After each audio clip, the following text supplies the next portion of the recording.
and could be heard talking sweetly into tape recordings that my parents would do in my sweet little small voice, mimicking my mom, singing things like, "Heidi-ho," very softly. And then immediately after, you could hear him proclaim from the other room, "Not you, Rhiannon, me. Heidi-ho, Heidi-ho, Heidi-ho." He was just sure that they meant to be talking to him. And as much as he loved the spotlight, he grew to love me more. We were a dynamic duo. He may not have been able to use his own hands, but he taught me how to do things with mine, both good and bad. For example, he taught me how to color inside the lines, and he was so patient with me. That was good. He also convinced me to throw a glass marble at my mom's grandmother's mirror that she treasured above all her otherworldly possessions. That was bad. He taught me the alphabet and all of my letter sounds. That was good.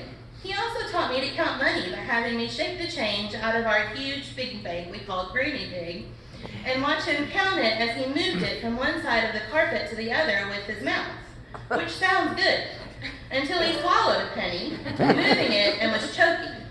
I promptly ran to Mom and Dad to alert them, to which they asked me what he was doing, and I was said. So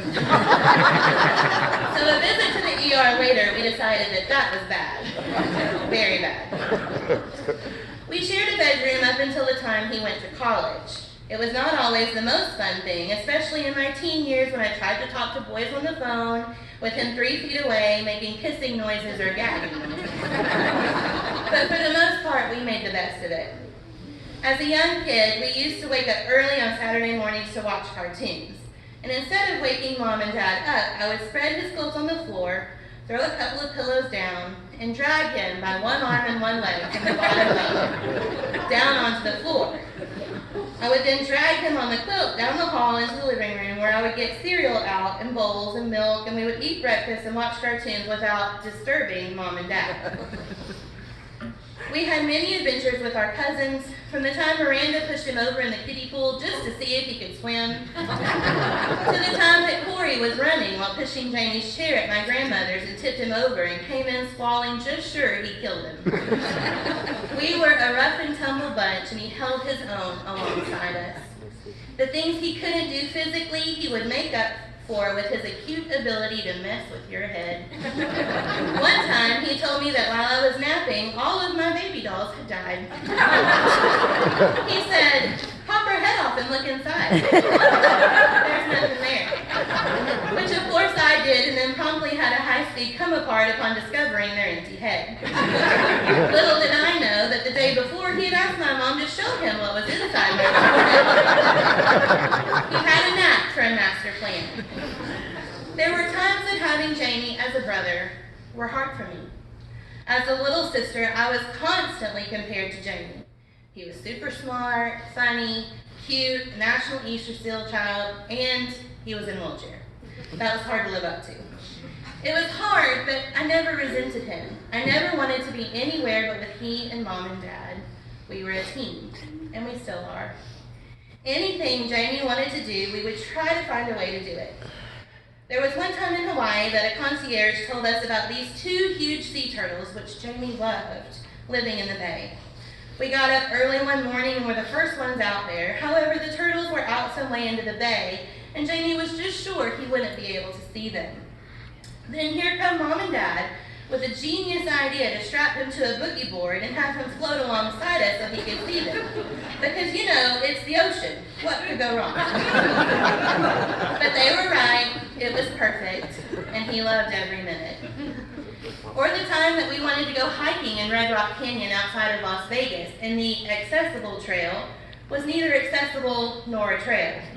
Thankfully, that was in the early 2000s, and wearing a belt was a cool thing. So we used Lindsay and my belts to strap him onto my dad's back, and he carried him the 1.5 miles in and out of the canyon to see a waterfall that turned out to be nothing more than a trickle. Once I was older, he began to include me in his master plans, and I was grateful. There was one time in the Grand Canyon when we played the greatest prank of our lives on our Mom and Dad. Mom has always been a fan of a photo op.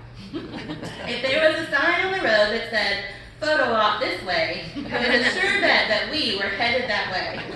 We arrived at a popular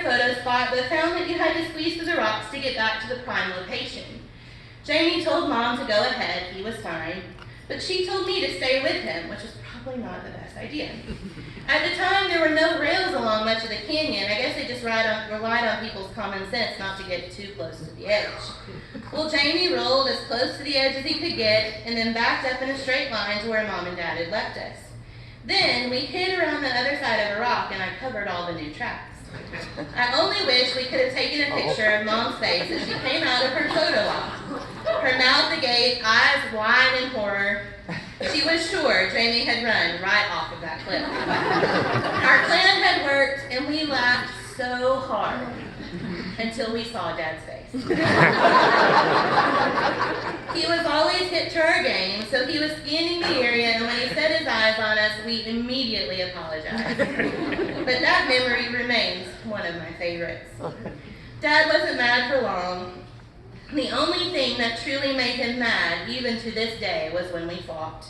It's like Jamie used to say, Dad wouldn't care what we did. We could blow up a building and he wouldn't care, as long as we were working together to do it.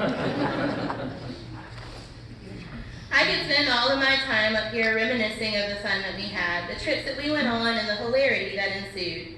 But I'm sure that one day my mom will write a book and then you can all pay to read it. But in all seriousness, Jamie was the light of my life. There wasn't anything he wanted to do that I wouldn't try my best to make happen.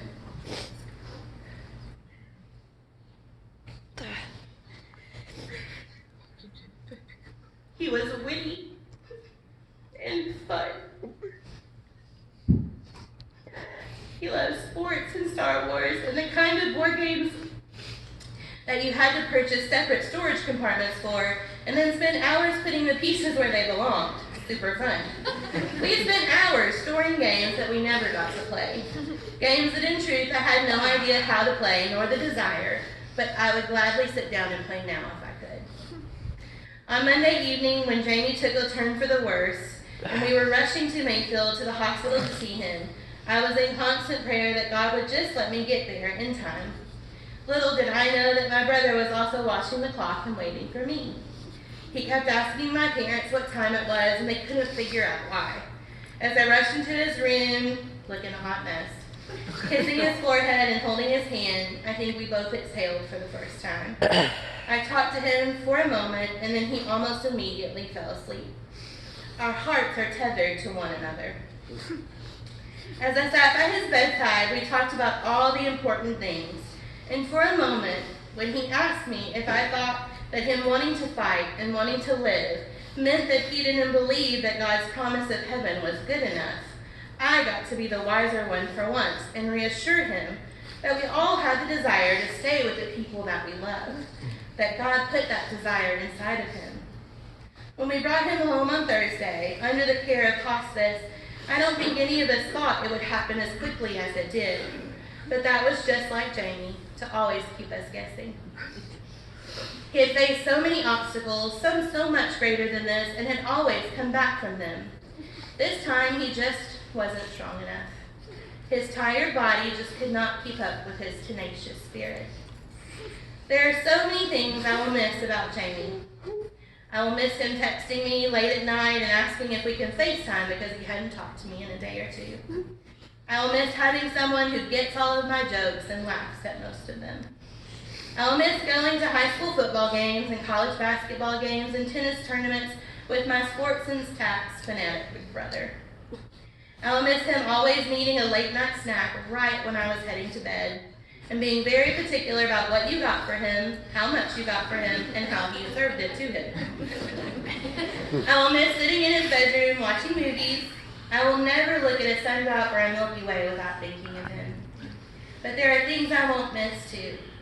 I will not miss watching him lie in pain from the letdown of his body.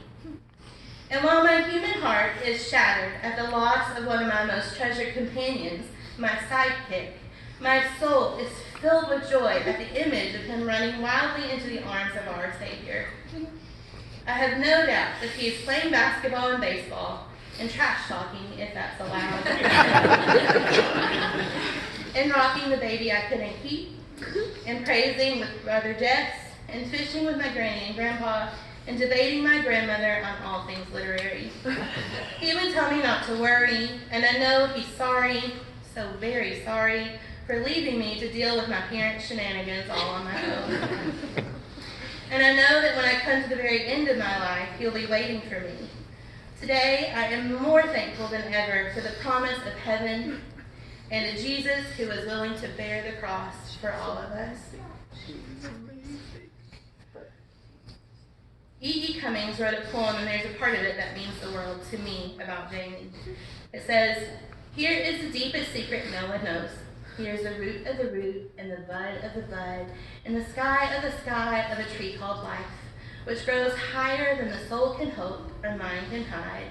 And this is the wonder that's keeping the stars apart. I carry your heart. I carry it in my heart.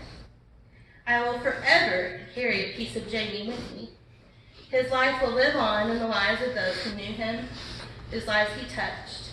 Several people said last night that he was blessed to have our family, but we were the blessed ones. Loving and caring for Jamie was as natural as breathing. He was witty and funny. When I was rushing home to be with him on Monday and I was frantic and no one was really telling me anything, I texted my dad and I said, just tell me if I have time to get there or not. And he said, I think you have time. And I said, tell him I love him. But when you're crying and texting, it doesn't always work out the way you think. And somehow I sent the text that said, tell him I love holiness. So when I got to the hospital, he was very thankful that I now